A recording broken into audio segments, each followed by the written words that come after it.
We were actually leaving for a sabbatical in Europe, and I knew I was going to be gone for 7 months. So thought that this would be a great opportunity to kind of really explore things, come back and know what I wanted to do. And of course, that didn't happen. I went over there with, high expectations of I'm going to have that aha moment and I'm going to come back and know exactly what I'm going to do.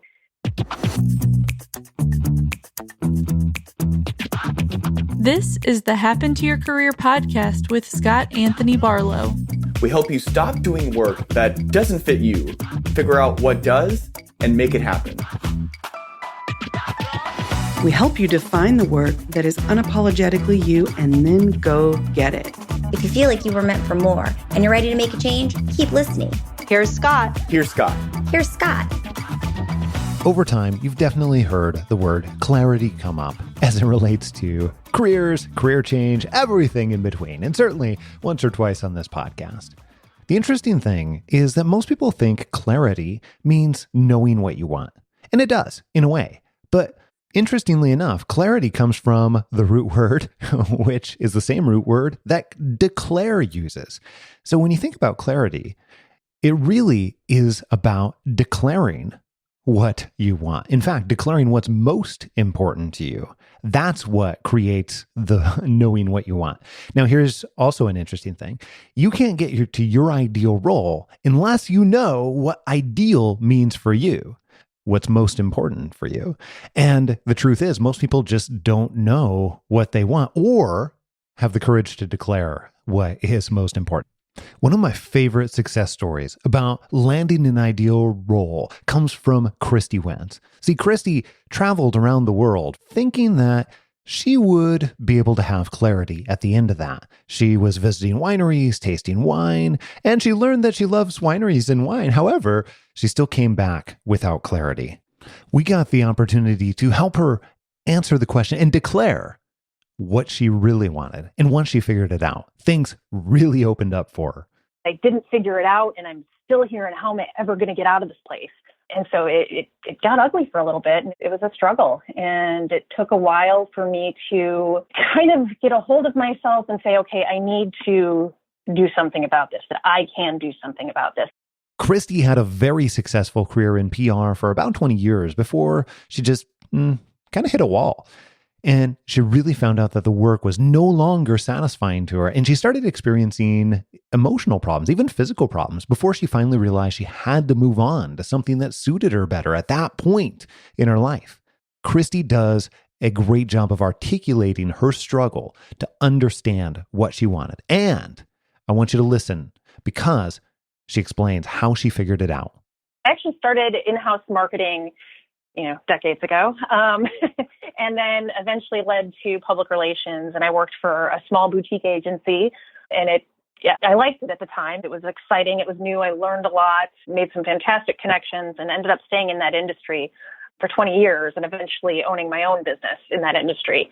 So it was interesting to have my own company and be able to design that in a way that fit my lifestyle, but it wasn't satisfying enough for me, if that makes sense.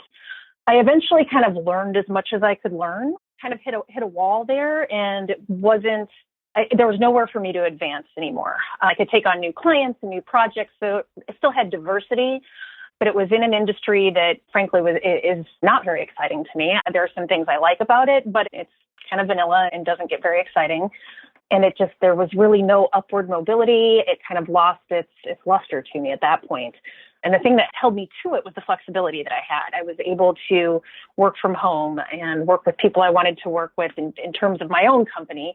Clients were a different story, but the flexibility is really what kept me going. I was able to work from home, be with my kids while they were young, and that just really made a huge difference in my life. And I wouldn't trade it for the world. I mean, we had some amazing vacations. We had time at home with the kids. And so and I still was able to kind of keep up with my career and have a role that I was content with. I wouldn't say happy with, but I was content with.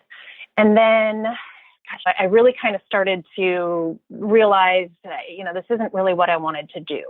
I had an opportunity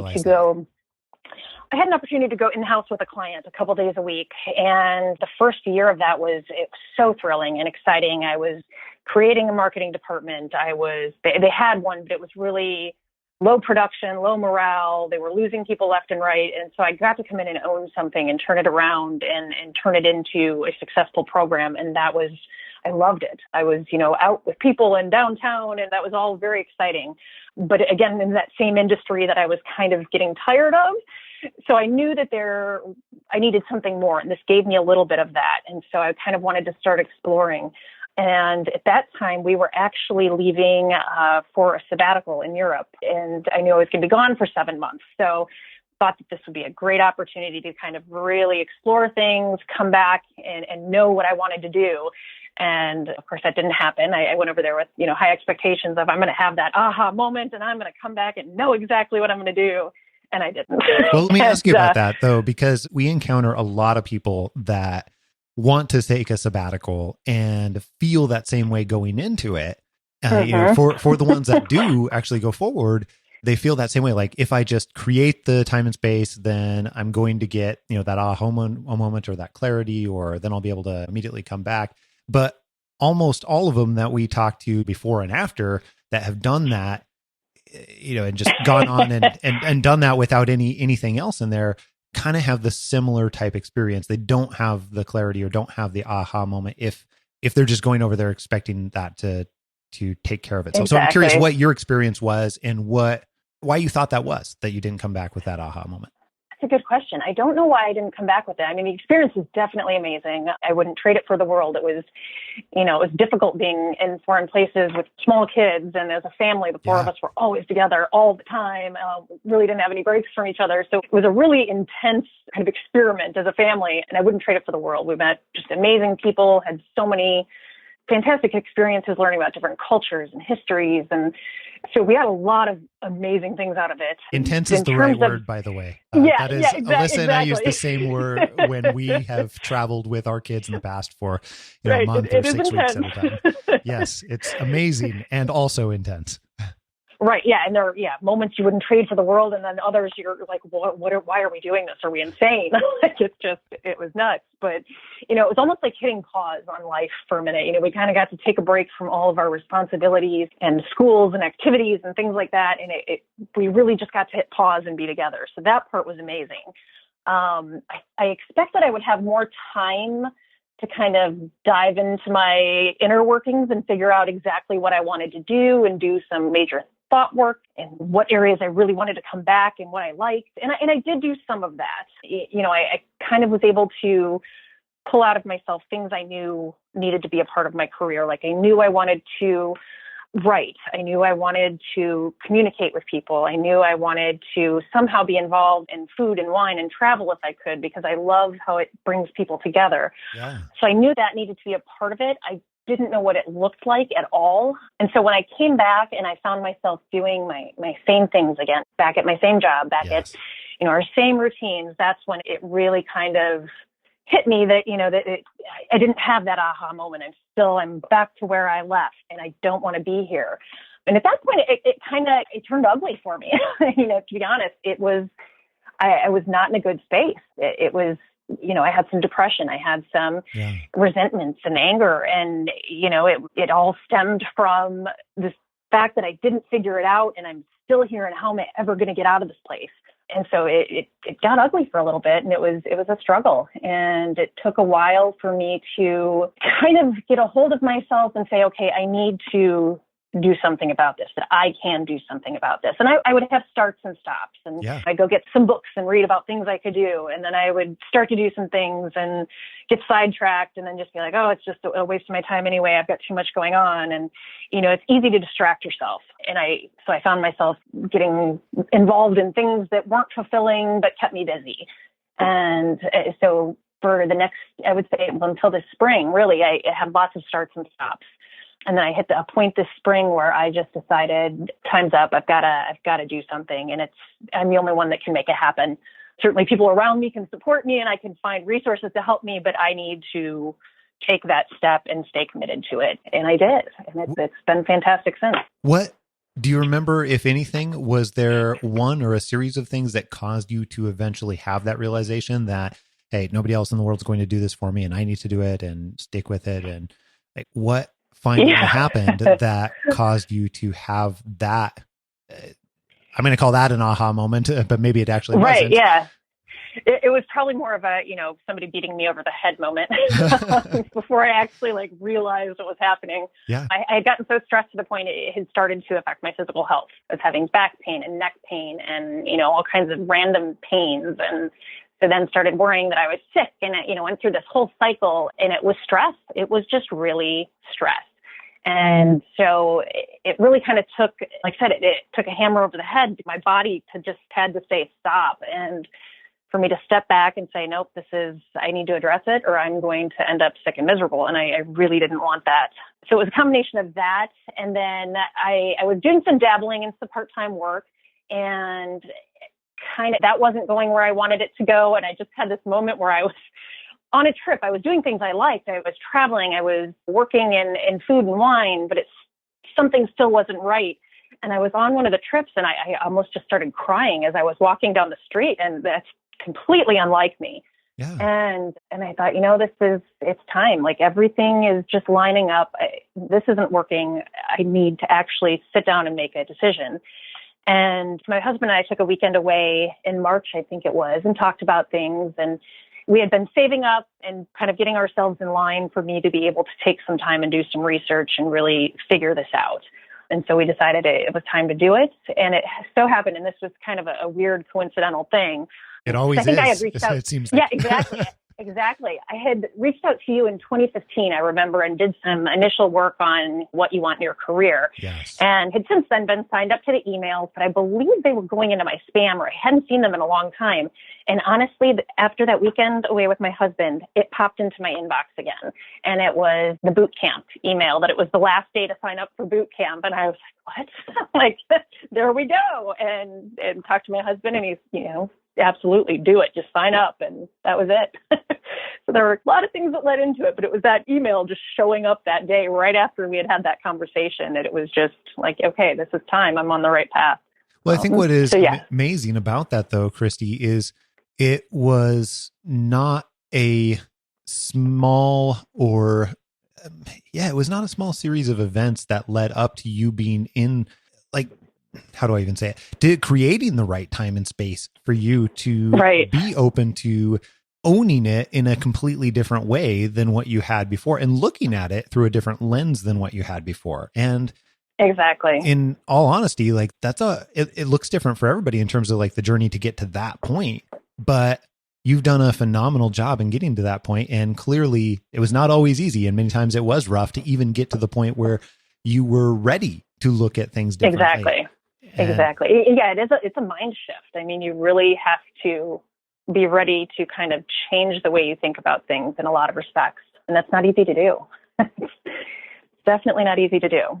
What do you think was the hardest part for you to have that mind shift? Or what do you think was the element that was the most impactful, but maybe difficult for you in terms of what that mind shift actually looked like for you?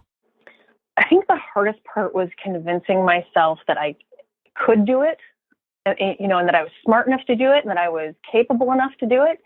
Because I had been doing the same thing for so long, I had this doubt that I would be taken seriously in a different industry, or kind of, because it really was an industry shift for me. So I was very scared about being taken seriously, and are they just going to think I am just some nut that just wants to do this just because, and I have no experience. And that was the biggest shift, I think, in my mind, that I had to, and going through the program, it really helped me to kind of outline all the accomplishments and all the things that I have done, and look at them in different ways, that they don't just, I think it was in I don't know which step it was, but where you have to list out all the things you've done.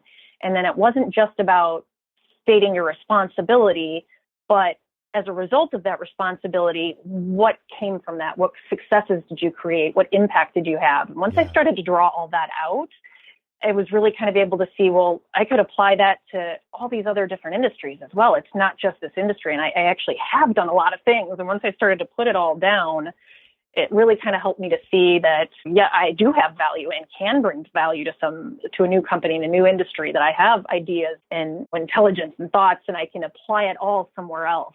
But I think it was just getting over that fear of doing something different and doing something out of my routine and not something I had normally done or even thought about doing.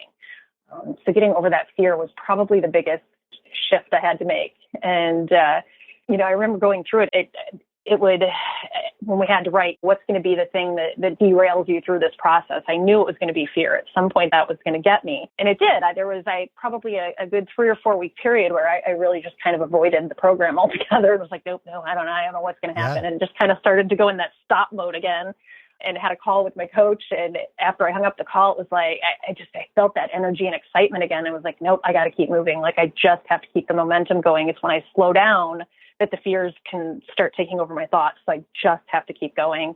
And I did. And it was shortly after that everything else manifested, and the job offer and all this stuff. And it all came together very quickly after that. But again, those starts and stops and the fear can just really start to get into the thoughts and into the mindset when you're not moving forward. When you're slowed down, it's easy for that to kind of take over and fill you with the self-doubt again.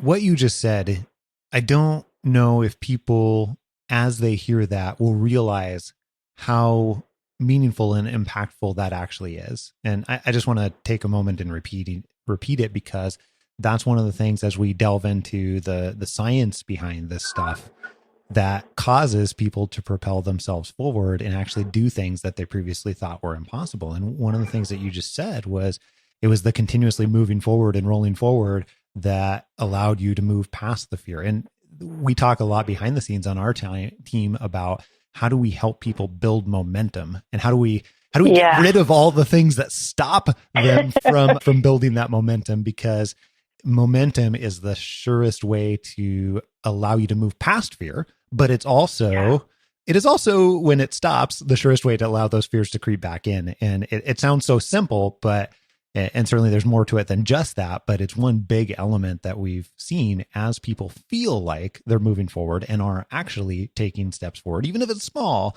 and creating that momentum, right. then all of a sudden, not all of a sudden, but it gets you there. Right.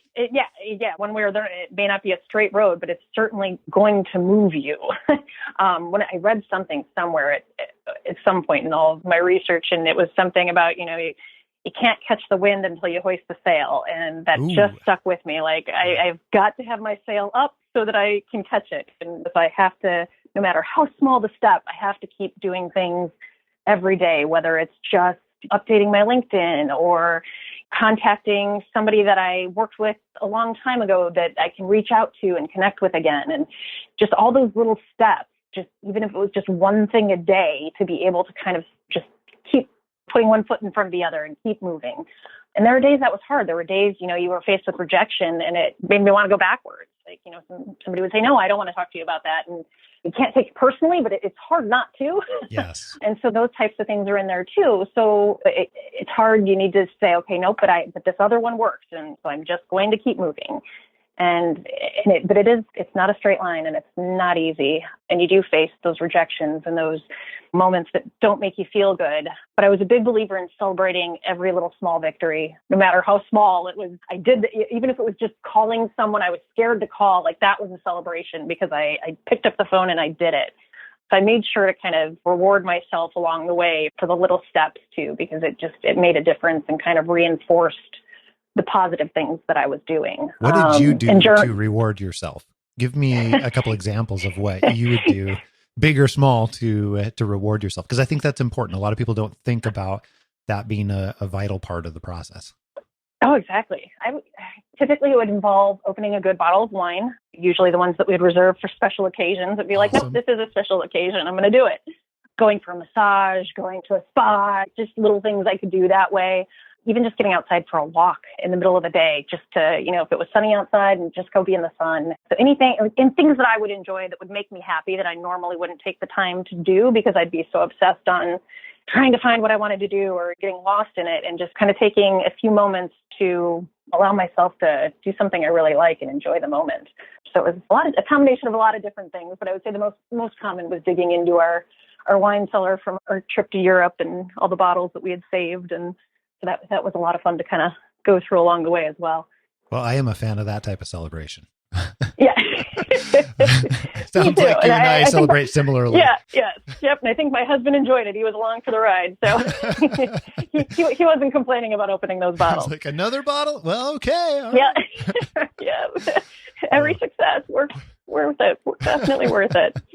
Oh, that's fantastic. So I'm curious, through this entire journey, I would love to talk to you about, as you started getting into really, well, let's back up for a second. You came back from your sabbatical knowing a few of the elements that you wanted to carry forward with you into your next role. And I think it's an important distinction here, because just like you said earlier, like you stayed a long period of time because you didn't want to give up that flexibility. But when we work with people, we think about it through a different mindset. We're thinking about it as, how do we carry forward the things that we want to keep with us, like that flexibility?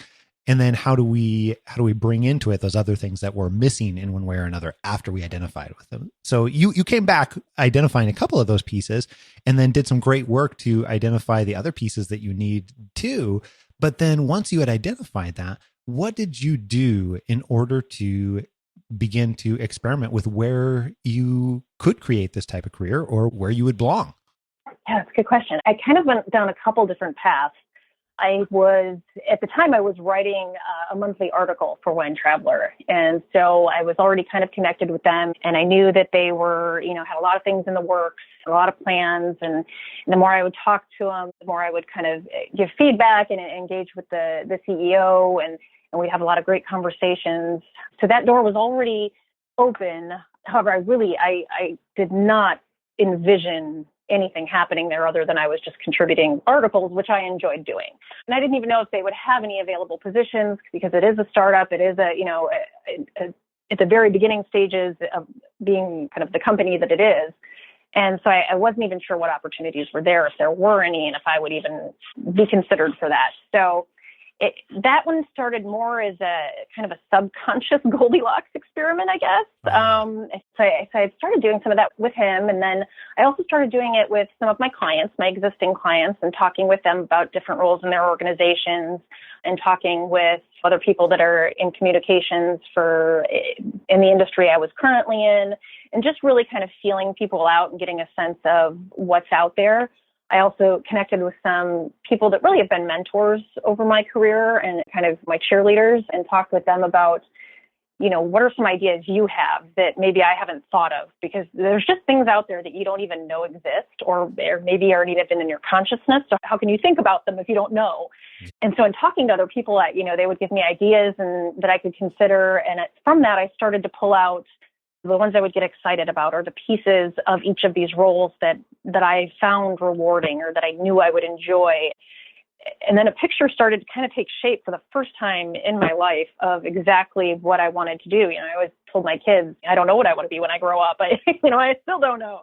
But going through this, I really was able to kind of create that vision of who I wanted to be and what I wanted to do. And when I would think about it, the excitement I would feel, it was just tangible. And so I knew I was on the right path. And a lot of it had to do with just kind of testing the waters and talking to lots of different people, and kind of just working through this whole process of exactly down to the minutia of, do I want to commute? How many hours a week do I want in the office? Is it important that I manage people, or, how am I going to work? And that was actually one of the biggest concerns for me, is, can I work for someone, being as I've had my own company for such a long time? Yes. Are you employable anymore? Right. Exactly. Like, am I going to be able to be an employee, or, how is that going to be to have that kind of a relationship again? So that was interesting, kind of testing all of that out. And it just really, it was a matter of going in and is this, chair too big? Is this chair too, what's the fit for me? And I was able to really kind of define everything after that process. What was one of those conversations that stood out in your mind that you had along the way through the social Goldilocks type experimentation that was particularly helpful? And I'm going to ask you, what made it so helpful? I think probably the one that had the most impact on me was with one mentor in particular. And she was a former client, and the one that I had actually gone and worked in-house for a few days a week. And she had been my superior in that role. And I just really respect her. Her whole career path, she has really created for herself and continually created positions for herself to get her where she is. And she's a huge champion of supporting people along the way. If you don't like your job, she wants to help you find something that you will like. So she really always had a positive kind of inspirational effect on me. And we went to lunch one day and I, told her I had started this process and I had no idea where it was going to go and what it was going to look like. And she just really reinforced for me. She's like, well, here's all the things I think you're good at and which ones do you like? And so we really kind of talked about that. And she just started naming all these different roles and companies. And she's like, have you thought about this or how about that? And so she really kind of opened my eyes to more possibilities that I hadn't even dreamed of, like, oh, I never thought about that. And, why don't you talk to this person? And so she really kind of opened the door for me to see that there's a lot out there that I hadn't even given thought and just what those possibilities looked like. And she kind of pushed the momentum angle too. She's like, what's your timing? And I said, I don't know. We've kind of set aside a year for me to explore. And she just looked me straight in the eyes and she said, you do not take a year. She's like, you don't wait that long. She's keep going. She's you need to do this now. I was like, okay, I'll do it. I'll listen to you. And she was just, just don't wait. Trust me. Just don't wait. She's like, you've got the momentum. Go. I'm like, okay. There's so that I left that again. lunch. Exactly. And I left so energized after that lunch. So I think that was probably one of the most inspiring conversations that I had. Just that, don't wait, and here's all the things you can look at, and the world's your oyster. Just go. There's a lot of opportunities out there. And she was a cheerleader through the entire process. And if I'd get stuck, I'd send her. And she was very open about that, too. If you get stuck, shoot me a note, and I'll push you. She's like, whatever you need, I'm here. And so that really helped. And it just, that validation, too, that what I was doing was that I wasn't crazy, that I'd get stuck, that everybody gets stuck, and that you need people in your corner to cheer you on. And it was a great conversation. That's amazing. And it becomes evident as to why that was such a helpful conversation too, in terms of the exposure, exactly. as well as all of the all the challenges. And then on top of that, being able to understand some of those different places that you could be a fit. Because that's one of the things that you said you struggled with earlier, is trying to see right. how what you do and what you have done and some of the things that you're great at and have experience in can translate into other areas. And we get so many people coming to us and asking for that exact same thing. But what people don't realize is that so much more of it than nearly every one of us realizes is actually translatable. Right. Yeah. Oh, exactly. And that actually just reminded me of one of the other big things that really kind of helped propel me forward was at one point we had to go and ask people in our life, colleagues and family and friends and people that have managed us and that we've managed, and different people, to give 5 characteristics of what they think our strengths are, which is a difficult thing to do, to call and ask people these questions. And it's kind of embarrassing and you feel a little, like, oh, I just want them to say nice things about me. But it was one of those things like, nope, I'm just going to do it, just going to ask and see what happens. And then collecting the list of the responses and looking at it was really interesting and eye-opening. The amount of crossover, and it was from people in all areas of my life, from people that I work for, people that worked for me, my family, people that just acquaintances or have done projects for, volunteer work. The similarities that came out in all of their responses really were eye-opening, and things I hadn't thought of, like things I didn't think about myself, like, oh, really? Huh, okay. That's an interesting, like everybody talked about how approachable I am. That's, it came across in every single response. And I just thought there are things I wouldn't have thought of on my own. It's hard to think about your positive, I know I'm a hard worker. I know I am on time and I get jobs, you can think those things, but going beyond that, it's hard sometimes to think that way about yourself. So it was really interesting to see the responses. And that helped to guide to where are my strengths and my passions going to collide. And so it was just a really interesting, kind of path to go down and see. And it was a great way to kind of look back. And when I would get stuck, to go back and look at that, like, okay, these are, no, that's right. These are people in my life that think these awesome things. I can do this. And so it was really encouraging part of the process, I think. As hard as it was to ask for those things, it was a really great part of the process. Well, very cool. So share with people what it is that you're getting the opportunity to do now. Absolutely. I am officially the Chief Communications Officer with winetraveler.com. And it's sort of a hybrid of roles. It kind of involves operations as well as kind of a chief of staff angle and obviously the communications piece. So it's really kind of a self-created role that I designed with the CEO of the company. And it's been fantastic so far. Things are going really well. I'm very excited and happy, thoroughly happy for the first time in my career, perhaps in my life. Wow. Well, that is no small effort on your part. I know that we got to tag along for the ride and participate on the journey, but let me first of all just say congratulations, because I don't think you and I have actually talked since it has happened other than over email. So the official. Exactly. The official. Yeah. After I rang the bell, got to ring that awesome bell. Woohoo. Pretty awesome. Yeah. Yay. Why was this such an exciting role for you? What about it really lined up with what you wanted? Because you did some amazing work identifying what would create an ideal career for you, but this lines up in so many different ways. So what are some of those ways? Oh, there's so many. I mean, it really kind of ticks all my buckets. I love travel. I love wine. I like history and culture. So I knew that had to be a part, or I wanted that to be a part of whatever I did. Yeah. I also needed something that was going to be flexible and allow me to work remotely, kind of on my own hours. I put in a lot of time, but it's at my schedule, which is wonderful, especially as a mom. So that was a huge piece for me. And this really allows me to do all of that. I get to write. I get to be a manager. I get to, jump in with ideas. I have a seat at the table and work with just a dynamic group of people that are really amazing. And that was important to me as well. Just working with like-minded people with similar values, and kind of had the same goals and missions that I did. And this really, everything fell into line. And I honestly did not think it was possible even 6 months ago. I know. Oh, that's so phenomenal. But it wasn't like prior to 6 months ago. And even before that, this was far, far from a reality. But here's the question that I have for you. Since you went through such a range here of going from, hey, I'm in the mind space where I'm not sure if I'm ever going to find this flexibility again, so I don't think I can do anything different, all the way to completely flipping it and going, I'm going to decide what I actually want in my life, and then I'm going to go and get it, which is the polar opposite end of that. For sure. What advice would you give to other people that are maybe closer to that fear type space where they're like, I'm not sure if I've got a great, it's not what I want necessarily, but it's a good thing going for myself. What advice would you give them to move past that so that they can experience what you've experienced with being able to decide what you're going to do and go and get it?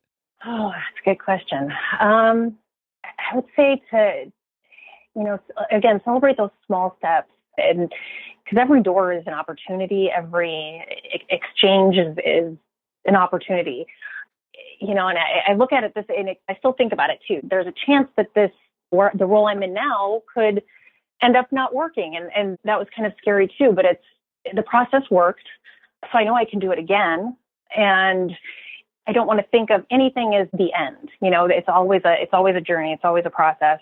And if this isn't the end, that's okay. That's still it's an experience on my journey that's going to change me and shape me and open new doors that I didn't even think were possible.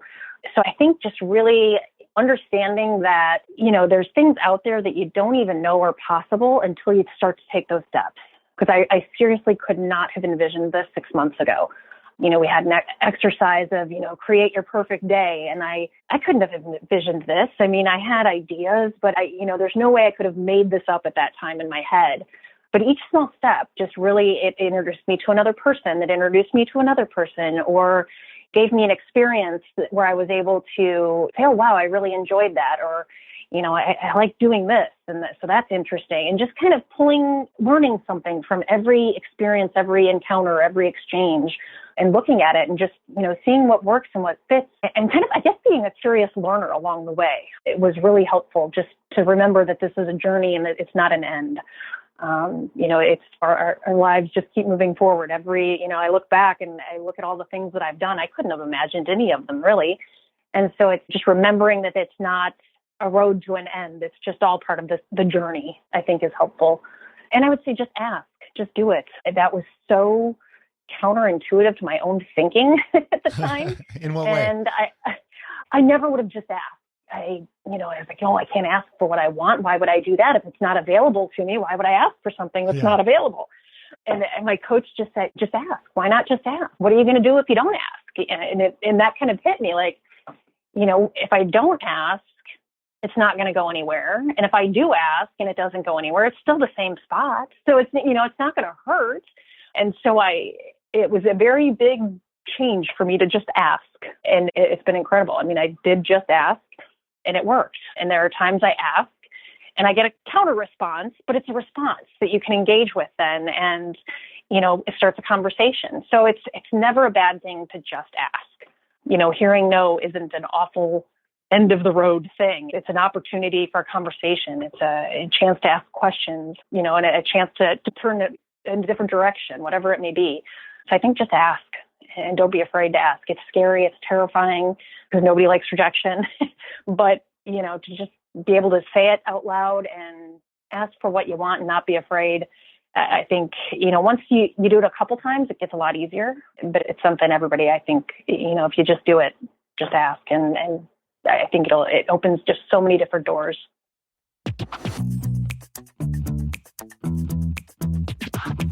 Most of the episodes you've heard on Happen to Your Career showcase stories of people that have taken the steps to identify and land careers that they are absolutely enamored with, that match their strengths and are really what they want in their lives. If that's something that you're ready to begin taking steps towards, that's awesome. And we want to figure out how we can help. So here's what I would suggest. Take the next 5 seconds to open up your email app and email me directly. I'm going to give you my personal email address, scott@happentoyourcareer.com. Just email me and put conversation in the subject line. And when you do that, I'll introduce you to someone on our team who can have a super informal conversation with, and we'll figure out the very best type of help for you, whatever that looks like, and the very best way that we can support you to make it happen. So send me an email right now with conversation in the subject line. Here's a sneak peek into what we have coming up in store for you next week. I think it's scary because the stakes are higher. Like I was more invested. I finally found something that was fueling my passion, got me excited every day. And so to leave it was scary.